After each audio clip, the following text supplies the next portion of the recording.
Praise the lord. ప్రియ దేవుని బిడ్డలారా, దేవుని హృదయానికి దగ్గరగా ఉన్నది. దేవుని హృదయాన్ని, ఆశలను, వాంఛలను మనం నెరవేర్చడానికి ప్రయత్నించినప్పుడు ఆయన యొక్క హృదయ వాంఛ ఏంటి? నశించిపోతున్న ఆత్మను రక్షించడానికి మనము ప్రార్థన చేసినప్పుడు, ఆయన సన్నిధిలో కూర్చొని 1 గంట అయినను మరి లోక రక్షణ కొరకు మనం ప్రార్థించినప్పుడు దేవుడు మన అవసరములు గుర్తించింది.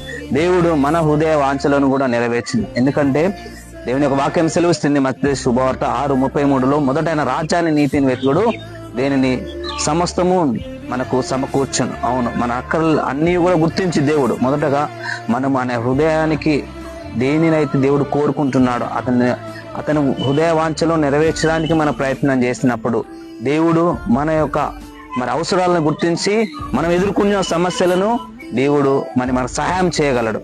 అవును, మనము 1 గంటనైనాను దేవుని కారుణ్యం కొరకు, నశించిపోతున్న ఆత్మలపై అతని కారుణ్యం ఉండాలని ప్రార్థించినప్పుడు దేవుడు మన యొక్క హృదయ వాంఛలు నెరవేర్చును. ఈ యొక్క చిన్న వాక్యాన్ని దేవుడు దీవించును గాక. Praise the Lord. హల్లెలూయా.